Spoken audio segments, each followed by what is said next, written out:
Bonjour chers élèves, alors de retour pour du travail sur les probabilités, on est dans vos notes de cours, je suis à la page 88.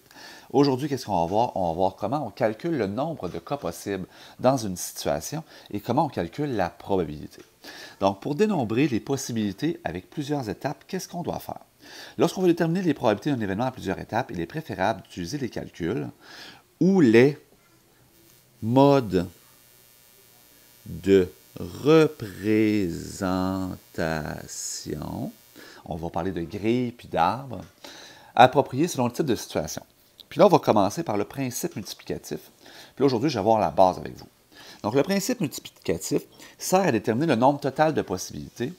Il suffit de multiplier le nombre de possibilités à chaque étape du tirage. Exemple, je lance 2 dés à jouer. Bien, si je lance 2 dés à jouer, lorsque, sur le premier dé, ben, j'ai 6 faces.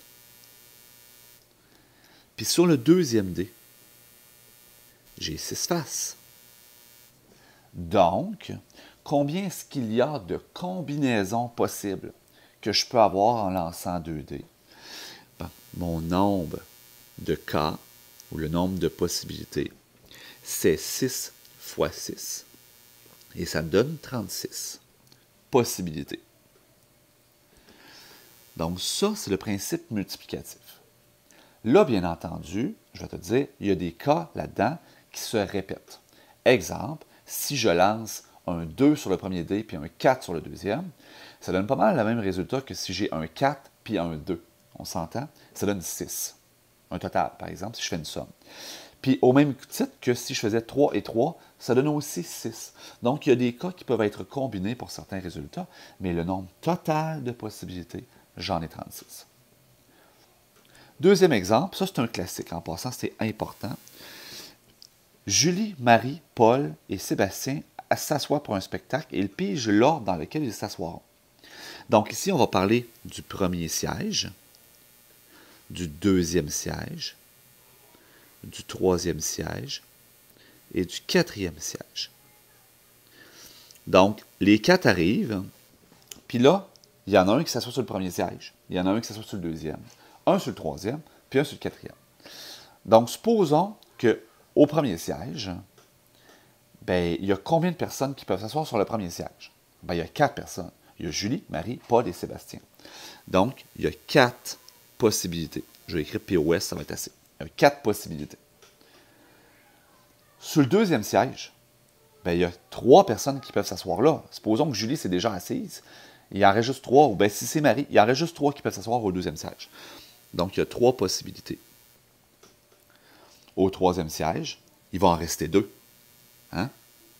Puis quand on va arriver à asseoir la personne au quatrième siège, il reste une personne qui n'est pas assise. Fait qu'il reste une possibilité. Donc, mon nombre de possibilités différentes dans lesquelles je peux intervertir mes personnes, j'en ai 12. J'en ai pas 12, j'en ai 24. Donc, le nombre de cas, ou le nombre de possibilités, j'en ai 4 fois 3 fois 2 fois 1. Puis 4 fois 3, 12, fois 2, 24. Fois 1, 24. Donc, j'ai 24 combinaisons possibles. Puis là, je pourrais commencer à les nommer. Puis on fera ça plus tard. Mais je pourrais avoir Julie, Marie, Paul, Sébastien. Julie, Marie, Sébastien, Paul. Julie, Paul, Marie, Sébastien. Julie, Paul, Sébastien, Marie. Puis là, je peux toutes les nommer. Puis ça me fait 24 possibilités différentes. On lance une pièce de monnaie 3 fois. Ah, ben je lance une première fois, une deuxième fois, puis une troisième fois. Là, je mets des guédis parce que ça commence à être long à écrire. Bien, quand je lance la première fois, j'ai combien de possibilités? Bien, j'ai pile ou face, fait que j'en ai 2. Quand je lance la deuxième fois, j'en ai 2. Puis quand je lance la troisième fois, j'en ai 2. Donc, des nombres de cas possibles. Mon nombre de cas, j'en ai 2 fois 2 fois 2. Ça me donne 2 fois 2, 4 fois 2, 8. Donc, j'ai 8 combinaisons possibles en lançant une pièce de monnaie 3 fois. Les listes maintenant. Donc, une liste permet de déterminer de façon détaillée l'ensemble des résultats. L'ensemble des résultats. Ou des combinaisons. Elle nous permet aussi de déterminer la probabilité. Et là, ça, c'est peut-être le calcul le plus important que tu as à faire dans ce chapitre-là. C'est que la probabilité, c'est le nombre de cas favorables sur le nombre de cas possibles. Moi, j'aime bien l'écrire grand P pour probabilité et K égale les cas favorables sur les cas possibles. Donc, exemple, la probabilité d'obtenir 2 fois face en lançant une pièce 3 fois. Donc, première des choses, je dois déterminer tous les cas possibles. Tantôt, j'ai déterminé que j'en avais 8. Hein? Une pièce de monnaie 3 fois, j'en ai 8. Donc, mes cas, j'en ai combien? Puis là, il faut être structuré. Fait que, par exemple, je vais commencer par pile. Bien, je peux avoir pile, pile, pile. Je peux avoir pile, face, pile. J'ai interverti les deuxièmes. Je peux avoir pile, pile, face. Puis je peux avoir pile, face, face. Je peux commencer par face. Face, pile, pile. Je peux avoir face, pile, face. Je peux avoir face, pile, face. Et je peux avoir face, face, face. Donc, voici mes 8 cas possibles. Là, moi, ce que je vais avoir dans ma situation, c'est avoir 2 fois face. Mais si je veux avoir exactement 2 fois face, je vais regarder. J'ai ce cas-ci où j'ai 2 fois face. J'ai ce cas-ci où j'ai 2 fois face. J'ai ce cas-ci où j'ai 2 fois face.